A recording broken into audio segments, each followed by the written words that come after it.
are not team players. Some of my competitors. Yes, I'm definitely a team player, because you know why? Whether you're leading a business, or whether you're leading the city government, or whether you're leading the Canadian Football League or the United Way campaign, you can't do it yourself. You have to be a team player, and it's one of the reasons why I say it's so important for the next mayor of Toronto, and I hope it's me, to be able to work with the city council and work with the federal government and work with the provincial government, because we're a team that is going to build Toronto up together. So yes, I'm a team player. I always have been. That's the only way I know how to work. Well, I only have one or two that have actually endorsed me publicly yet, but I can tell you there'll be quite a few more to come. Stay tuned. There'll be quite a few city councillors who will be supporting me before the election's over. John, and with the states already dropped out of the race, and how do you think this will impact your campaign? Well, I should say that I want to pay tribute to Ms. Stinson, to her years of public service. She's made a big contribution to the City of Toronto, and I hope that she will continue to contribute to the City of Toronto in any way that she would like to do so, and I certainly would welcome her as mayor to play a part in the city government going forward. I don't know how it's going to impact on the race. I'm going to continue with my campaign talking about Smart Track and the difference it will make to so many people across the city, 15-minute trains all day, and I'm going to keep trying to earn every vote that I can, and I hope that I'll be successful and that I can get many of Ms. Stinson's supporters. I noted with interest that quite a few of her senior campaign supporters came to help me today, and I'm happy about that, but we'll see how things unfold. Under your control, still keep 44 councillors? Don't reduce anyone? The size of the city council is actually in a piece of legislation that is controlled by the Ontario legislature, and it's nothing that I have any priority to deal with at all or to change. Those councillors are all getting elected like I'm trying to do, and we'll all be there together, and the key is, can you work with them? Can you work with them to get things done? And I think Mr. Ford is no longer able to work with the members of City Council. I think Ms. Chow would be a divisive figure. I think even some of the events of this week show that she seems to take advice from people and not take accountability for things that happen. And I'm going to be a team player, to go back to the question that I was asked at the beginning, a team player who works with the City Council and the other governments to get things done for Toronto on transit, on jobs, on taxes, on running the government properly. And with the federal election coming in 2015, and so we don't know yet who will win. So what's your, do you have confidence to work with the different parties? Yes. Any parties? You know, I think because of the way I've chosen to conduct myself over the years as a person both in public life and in private life, people in all parties trust me. They know they can work with me.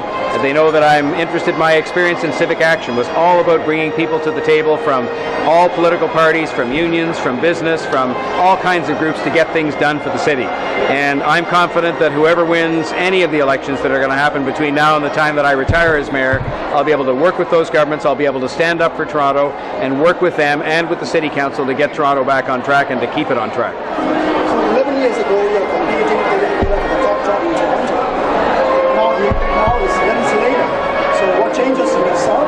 Is that getting more mature? Are you ready to take this top job in Toronto? Well, I think in the last 11 years, I have got 11 years older, and I'd like to think most people think when they're 11 years older, they're also 11 years wiser.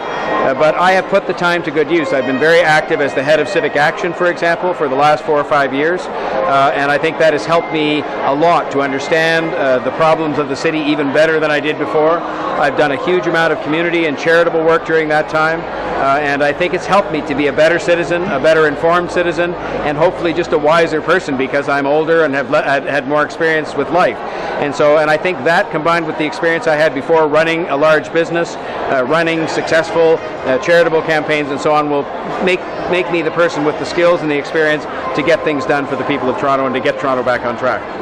Toronto Mayor is a busy job. Are you physically fit for this job? I tell you what, I have a lot of young people that work in my campaign that complain about trying to keep up with me. I get up before 6 o'clock in the morning, I go to bed at midnight, and I work all the hours in between. They complain on my team that I don't take enough time off, and so there'll be no problem. People will be scrambling to keep up because I'm going to be there early in the morning and leave late at night because there's lots of work to be done, creating jobs, building transit, getting some housing, and standing up for Toronto, and I'm going to do that with every ounce of energy I have. I've always worked hard, and everybody knows that. So your family won't be complaining about this? Well, I can't say my family won't be complaining, but having said all that, they understand the job I'm running for. They understand public life is demanding. They support what I'm doing 1,000%, and they're very proud of the city we live in, and they want to see me put my skills and my experience to work to make the city even better than it already is. We're already proud of it, but we're going to make it even better if we continue to work in the months and years ahead. What advantage you think over Olivia Chow? I don't mean to sound disrespectful in saying this, but Olivia Chow has never run anything in her entire life. She's never run anything. She's had experience in politics.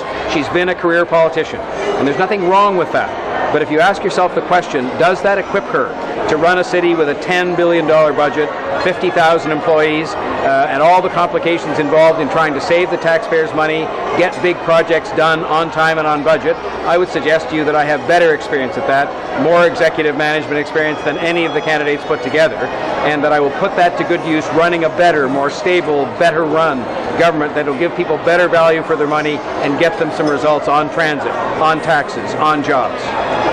John, putting transit aside, you talked about the Economist report where Toronto's number 4, you're number 4 the year before. Put transit aside for a moment, what else does this city need to get to the number 1 spot?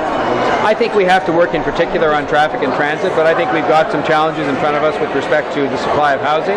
I think we've got a real challenge in front of us in terms of creating enough jobs to make sure that as people come here, and thank God they are coming on a continuing basis from around the world, there are good jobs for them and good jobs for the kids and adults that are already here. And I think those things are very important to people who are looking at whether they might come to Toronto to live or to establish a business, and those are things I intend to make top priorities, as I've said before. As the former CFL commissioner, you know where this question is going, do you think Karen Stintz is qualified for the job? Karen Stintz is a hardworking, smart, savvy person, and you need to have good skills in diplomacy to deal with the owners, which she picked up while she was in politics, and so she'll have to decide if she's interested in that job or not, but certainly she would deserve serious consideration by the Canadian Football League as they look for a new leader. After October 27, if you win, how can you work strategy you work with the 44 councillors?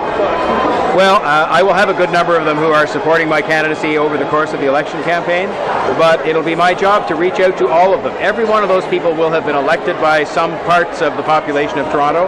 All of them have some good ideas that are worthy of being implemented, and it's my job to reach out and to work with those people, which Mr. Ford doesn't do anymore.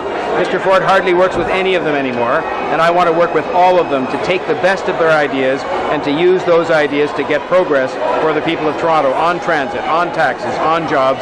That's what the people of Toronto will expect me to do as their mayor. Thank you very much.